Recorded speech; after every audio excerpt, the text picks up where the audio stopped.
It's going to be part one of what we would trade every top 12 quarterback for if we were so inclined to trade that quarterback. These are in no particular order. These are just the top 12 quarterbacks. We're not doing 1 through 12. We're kind of mixing them up a little bit. So let's get started. Let's talk about Josh Allen. So Nate, you selling, buying? What are you going to do? Yeah, this guy is the top guy in fantasy football at the quarterback position. You know, it was Mahomes, but over the past year or two, it has been Josh Allen on Keep Trade Cut, on other websites, on his actual fantasy production. Josh Allen's been the number one guy. He's got that big arm. He's got the rushing production. He had Stephon Diggs. You know, things were going great, but Stephon Diggs is not there anymore. What does that mean for Josh Allen? Personally, am I selling? Is the quarterback one? If I can get another quarterback, I could tear down not too far and make a lateral move, sure, I would do that. But Bob told us we couldn't tear down into the other top 12 quarterbacks. So here is our scenario. We're going to be trading Josh Allen away if we need to. If we need to make that move where we're taking the top asset in our team or diversifying because we don't have a lot of depth on our team. We don't have a lot of assets on our team. So, Josh Allen, what's the deal with Josh Allen? He had such this great production the past year. Why would I be looking to sell him?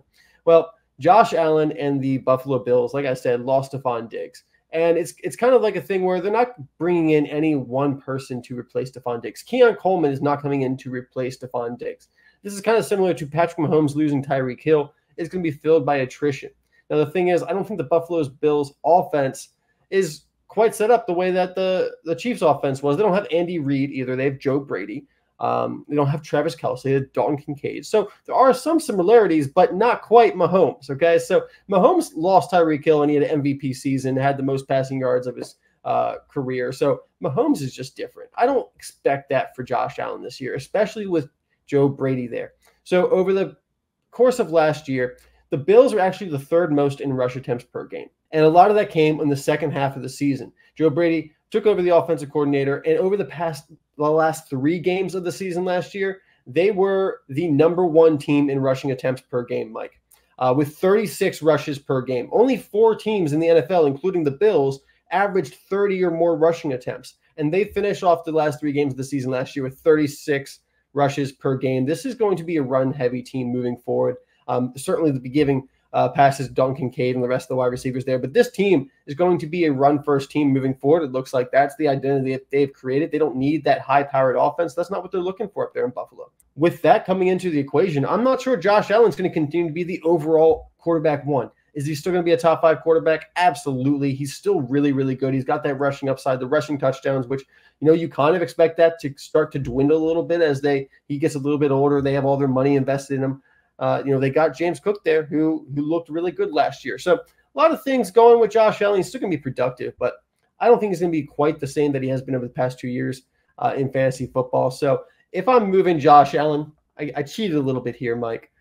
Trevor Lawrence is the quarterback 13, so he's not technically a top 12 quarterback. And I would love to trade down to Trevor Lawrence, but I need someone really good if I'm making that tier down from Josh Allen. I want one of those top running backs. I want a CMC. I want a Bijan, a Breece Hall on top of Trevor Lawrence. I know that might be a little bit crazy, but we're talking about the guy that's been the quarterback 1 the past couple of years.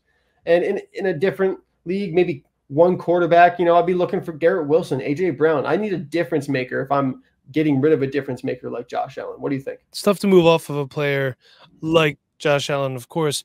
When we're talking about any one of these guys, you have to make sure that all your ducks are in a row for the quarterback position overall. Yeah, I don't hate it. I mean, if you're getting Trevor Lawrence, who for whatever reason a lot of people are down on right now, which I don't understand why.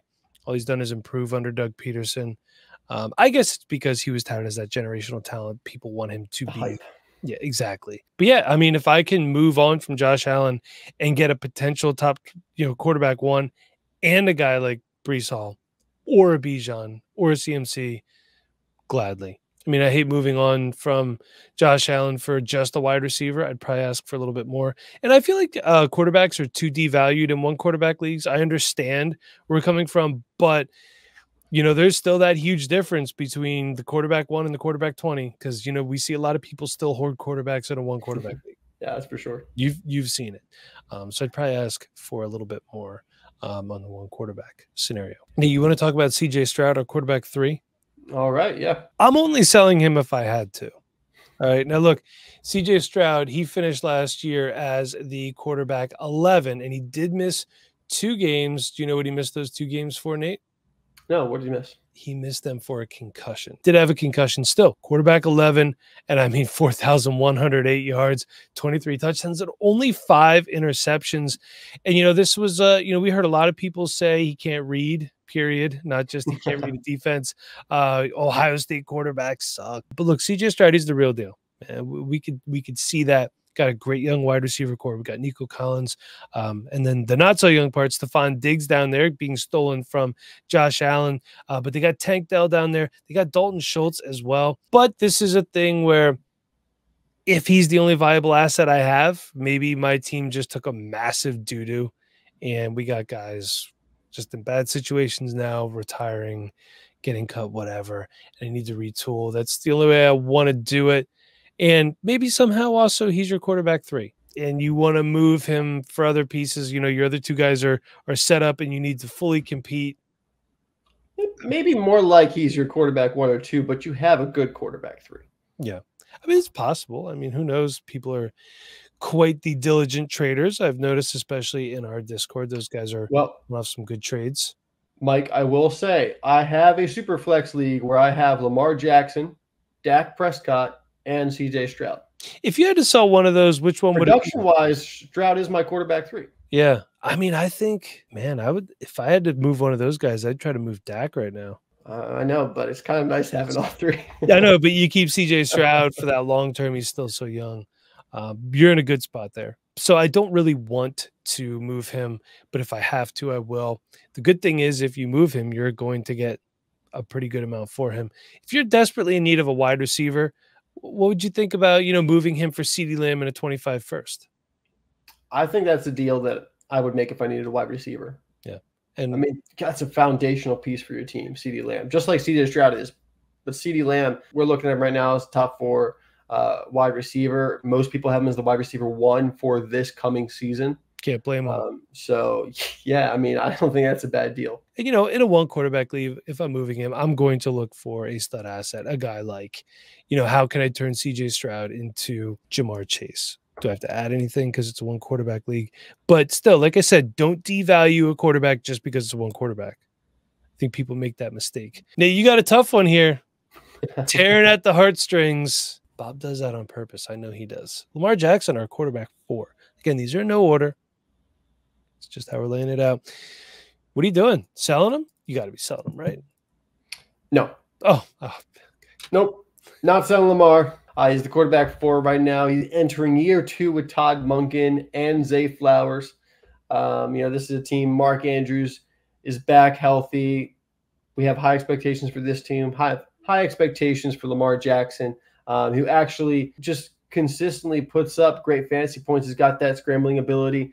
He's looking better and better as a passer. As the team has brought in Zay Flowers, Mark Andrews when he's out there healthy. Isaiah Likely had a little bit of a breakout last year. They re-signed Rashad Bateman to an extension, so we'll see if he can finally come along and make an impact as the wide receiver 2 on this team.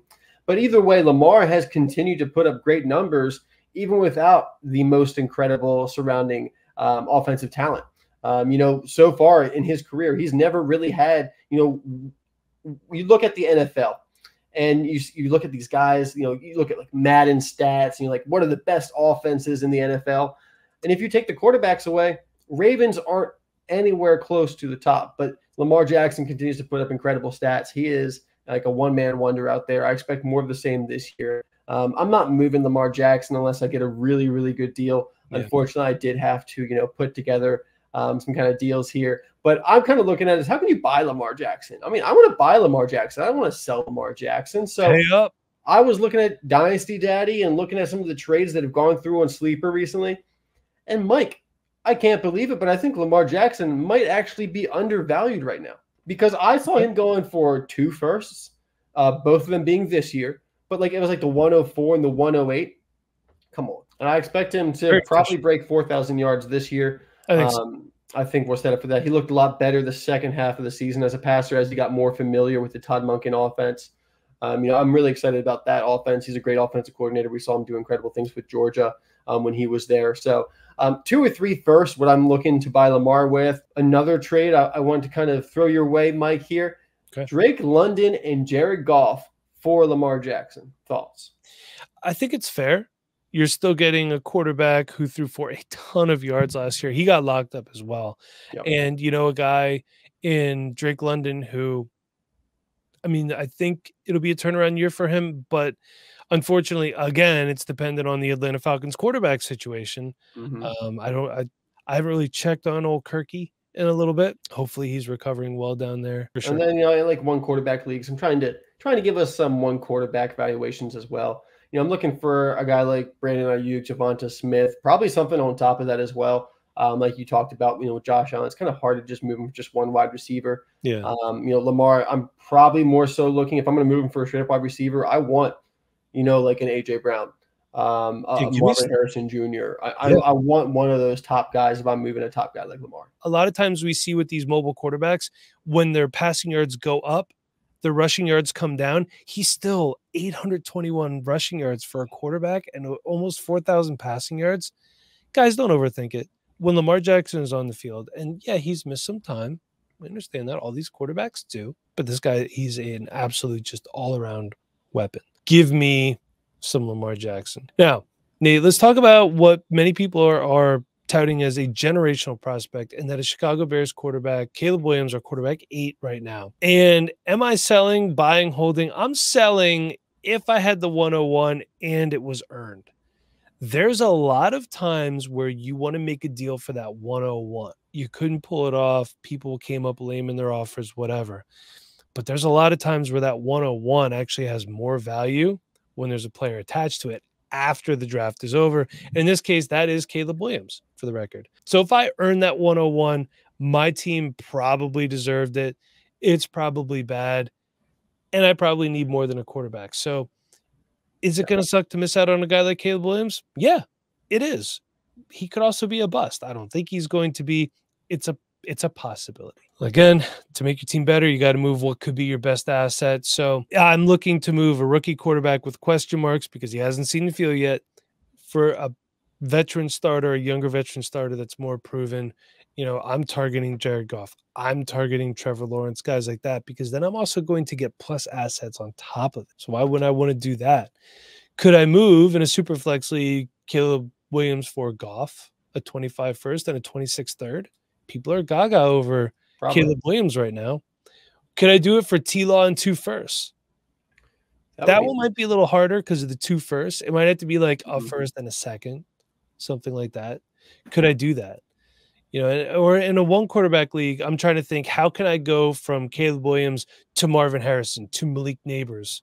Now, if you traded for the 101 and happened to be Caleb Williams and, you just made good deals, I'd probably be more inclined to hold at that point. Yeah. So, Nate, let's move on. Let's talk about Anthony Richardson. What are you doing?